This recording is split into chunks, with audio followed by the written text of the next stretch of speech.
Hi, I'm Graham. Welcome back to Man vs Film. Anybody that's been watching this channel recently knows that I am pretty big into the 88 films output at the moment. A lot of the movies are blind buys, but I'm willing to go with it because I have discovered so many fantastic movies. You know, a couple of the main collections I just love, like the Vault and the Slasher Classics. I am dipping my toe into the Italian collection, and most of the things that I've picked up so far have been really enjoyable. So the latest addition is number 46 to the Italian collection, and that is Rats, Night of Terror.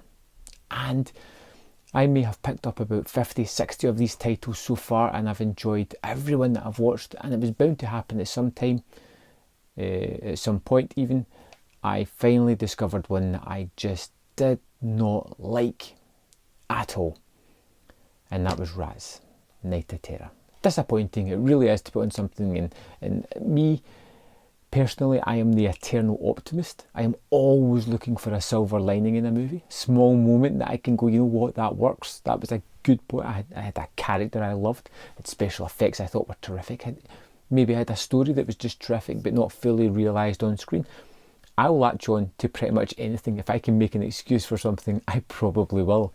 Rats Night of Terror made it really hard for me. Now, I've seen a lot of creature features in my time, and some incredibly silly ones. Take, for instance, Slugs. You know, a movie about colour. Slugs. Yeah, I've watched that several times and I find it immensely fun and watchable. Rats Night of Terror didn't give me that kind of satisfaction that I was looking for. We're set in the future. You know, there has been a nuclear war that has destroyed the planet, and we jump 225 years into the future, where there seems to be two factions of humans. We have the humans that live under the ground, where it's a bit more stable and they have a good living, but we never really see those people. All we see are the people above the surface that are just trying to get by, living the way their old predecessors lived. So it's almost a bit like a kind of Mad Max environment, you know, deserts, abandoned buildings, folk wearing like the weirdest kind of clothing that you would have people kind of cosplaying like they were in a dystopian future. It doesn't quite fit, and we get this group of city biker folk who pull into this little street. They find a building, they go in, they settle down, they find food. They're obviously starving, you know, they've not had food in ages. They discover this pantry full of things like flour and sugar and just all kind of good stuff. And of course, you know, what do you do when you're starving, you've not been fed in ages? They start throwing it about the place over the floor.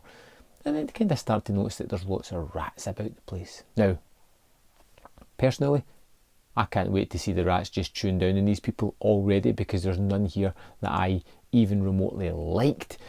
They were just annoying right from the off, but you know, I was hopeful that there was going to be some good carnage here that I could really go, yes, at least it had some fantastic kills. We never quite get there. You know, it's a B movie. It's a silly B movie, but it never really embraces the bonkers nature of the story that it has. There is moments where the rats attack where they couldn't look less bored, to be fair. Rats just being rats, just scuttling about where they're supposed to be tearing people, tearing the flesh from their bodies, but we never see that either. It's a shame because it has a nice concept, and I've seen it done far better in a movie like Mulberry Street, which was a far better colour rat type movie. Way better. And I was kind of hoping for something that was going to be kind of dirty and grimy and vicious and just gory, but we never get there. The characters are woeful and deeply uninteresting. There is just certain moments that I just shook my head in disbelief. There is one character, now these are hardened people who are struggling to survive, living in a kind of wilderness, a futuristic barren wilderness, that I've seen some horrific sights. Yet people scream at the sight of a rat, and it doesn't fit. I mean, I don't need realism in these kind of movies. I'm just looking for fun, and it doesn't really bring that. It doesn't really bring that for me either. You know, Rats is one that I don't see it sticking around in the collection. I've watched it. I can, you know, mark off the list that I did check it out.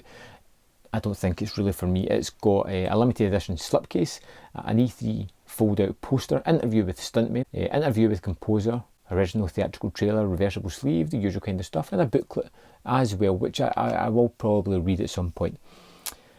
I'm a little bit deflated. I'm a little bit disappointed. I'm not mad, just disappointed. It could have been better than I thought it was going to be, and ultimately it was going to happen at some point. I was blind buying too many from this label for everyone to be a winner, or for everyone to latch on to. Unfortunately, Rats, Night of Terror, that's the name of it, wasn't particularly for me.